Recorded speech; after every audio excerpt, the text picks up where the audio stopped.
Dikarenakan lensa ini bukaannya lebar di f1.2, ini enak banget digunakan saat low light. Jadi kalian nggak usah khawatir jika menggunakan lensa ini di keadaan ya minim cahaya gitu ya, karena bukaannya lebar dan di Lumix juga di ISO 1000 itu masih aman-aman aja.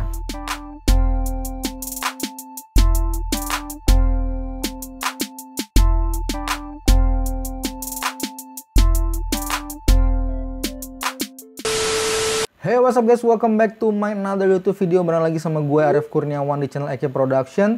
Gimana nih kabar kalian hari ini? Semoga selalu dalam keadaan baik. Dan pada video kali ini gue bakal nge-review sebuah lensa keluaran dari Leica. Seperti yang gue pernah bilang sebelumnya di video unboxing, di video kali ini gue bakal ngebahas gimana build quality-nya dan sebagainya. Tapi buat kalian yang baru pertama kali datang ke channel ini, seperti biasa jangan lupa diklik subscribe terlebih dahulu. Diklik juga tombol notifikasinya supaya kalian gak ketinggalan info menarik dari channel ini.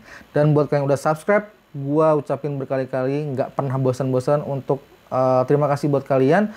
Karena subscribe kalian itu adalah bentuk dukungan di channel ini supaya channel ini terus berkembang dan terus membuat konten-konten kreatif lainnya. Oke, tanpa panjang lebar, mari aja langsung kita bahas dan kita review lensa Leica DG Nocticron. Nocticron, gue susah banget ngomonginnya. Nocticron 42 mm, 42,5 mm f1.2.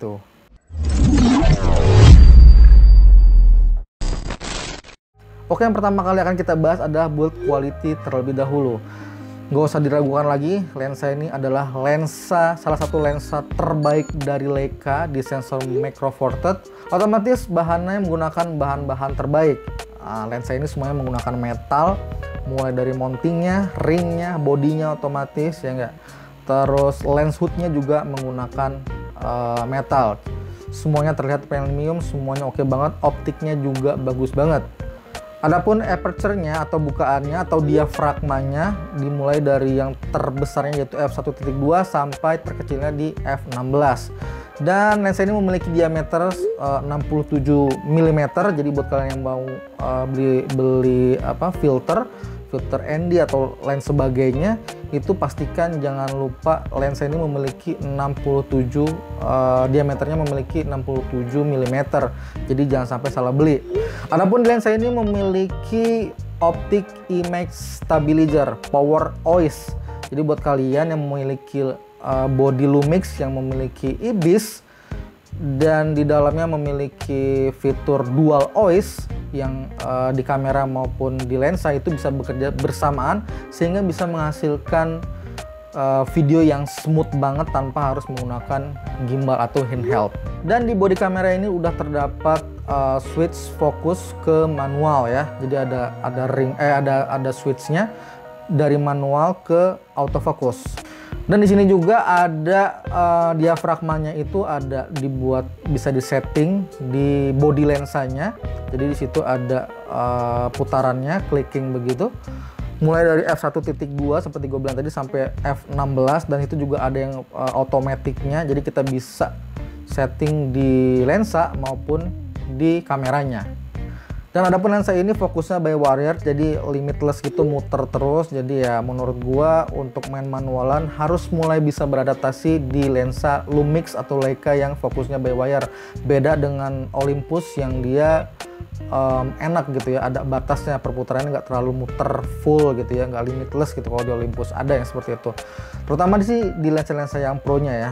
Adapun lensa ini memiliki focal length di 42,5 mm, artinya ekuivalen 85 mm di kamera full frame. Jadi kalau misalnya kalian menggunakan kamera full frame yang udah biasa gitu menggunakan kamera full frame di 80 mm, nah lensa ini bisa menghasilkan point of view-nya itu sama seperti di 42,5 mm di Micro Four Thirds atau 80 mm di full frame gitu ya. Dan seperti gue bilang tadi, optiknya ini hasilnya sangat tajam karena udah pasti lah ya, certified by Leica, dan mereka nggak main-main untuk menghasilkan lensa yang baik, lensa yang menghasilkan foto atau video yang tajam dan juga memiliki hasil yang jernih.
lensa ini bukaannya lebar di f1.2, ini enak banget digunakan saat low light. Jadi kalian nggak usah khawatir jika menggunakan lensa ini di keadaan ya minim cahaya gitu ya, karena bukaannya lebar dan di Lumix juga di ISO 1000 itu masih aman-aman aja.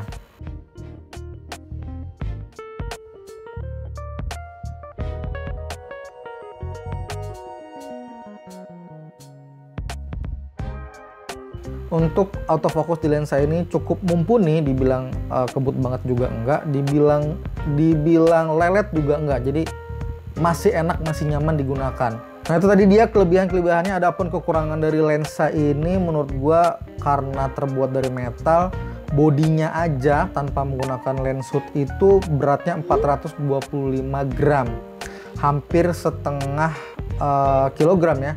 Mungkin kalau sama lens hoodnya bisa kalian hampir mendekati 450 gram, karena lens hoodnya juga terbuat dari besi ya kan, semuanya terbuat dari metal. So ini kesan premiumnya dapat banget gitu di lensa ini. Dan menurut gue salah satu kekurangannya yang menurut gue sangat bisa banget dimasukin ke lensa ini, kenapa nggak dimasukin gue juga nggak tahu. Lensa ini belum water resist atau splash proof ya. Jadi buat kalian yang mau hujan-hujanan tidak direkomendasikan menggunakan lensa ini, takutnya rusak malahan nanti ya. Dan kekurangan selanjutnya adalah pasti dengan Leica-nya, lensa ini dibanderol dengan harga yang cukup mahal. Per hari ini tanggal berapa ini, tanggal 16 Desember 2022 gua cek di marketplace itu masih di harga kisaran 24, 25 dan 23 untuk keadaan barunya. Mungkin ada perbedaan karena mungkin ada yang distributor, ada yang resmi dan sebagainya. Dan untuk secondnya sendiri termasuk agak sulit untuk ngedapetin yang dalam kondisi baik, mulus gitu ya, ada kotaknya. Harganya bisa mulai dari 9,5 juta, 10, 12 tergantung gimana kondisi dan juga kelengkapan. Oke, mungkin segitu dulu aja video singkat review tentang Leica Degenoctricon 42,5 mm f1.2 nya. Buat kalian mungkin yang mau ada pertanyaan silahkan tulis aja di kolom komentar di bawah. Buat kalian yang udah nonton video sampai sini gue ucapin terima kasih, dan buat kalian yang belum subscribe please di subscribe terlebih dahulu. Diklik juga tombol notifikasinya supaya kalian gak ketinggalan berita terupdate yang ada di channel ini. Gua Arif Kurniawan undur diri. Thanks for watching. See you in the next video and stay creative. Bye bye.